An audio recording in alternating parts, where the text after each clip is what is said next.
ఆ కుర్చీని మడతబెట్టి మెడలు ఇరిగిపోయినాయి. కుడిచి మడతబెట్టి అనే డైలాగ్ సోషల్ మీడియాలో ఎంత ఫేమస్ అయిందో అందరికీ తెలిసిందే.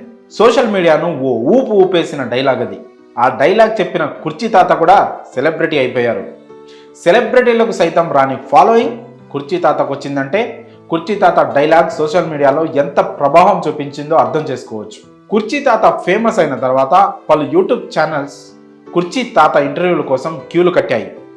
సినిమా వాళ్ళు కూడా ప్రమోషన్స్ కోసం కుర్చీ తాత సాయం తీసుకున్నారు. అయితే గత కొంతకాలం నుంచి కుర్చీ తాత ప్రభావం తగ్గిపోతూ వస్తుంది. ఈ క్రమంలో కొన్ని రోజులుగా కుర్చీ తాత కనిపించడం లేదంటూ కుటుంబ సభ్యులు కన్నీరు మున్నీరుగా విలిపిస్తున్నారు. దాదాపు 7 రోజుల నుంచి కుర్చీ తాత ఆచూకీ లభించడం లేదని ఓ యూట్యూబ్ ఛానల్ ద్వారా కుర్చీ తాత భార్య, కూతురు వెల్లడించారు.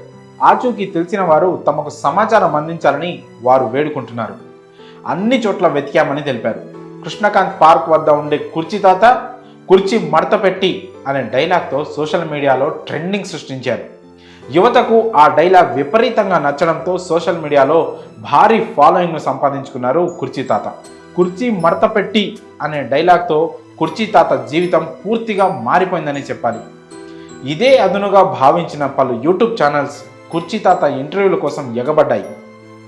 ఈ కారణంతో సోషల్ మీడియాలో మరింత ప్రాచుర్యం లభించింది కుర్చీ తాత అలియాస్ కాలాపాషాకి. అయితే తాజాగా కుర్చీ తాత కనిపించడం లేదనే విషయం హాట్ టాపిక్గా మారింది.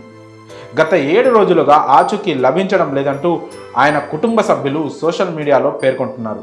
అన్ని చోట్ల వెతికామని ఎక్కడా జాడ దొరకలేదని వారు కన్నీటి పర్యంతమవుతున్నారు.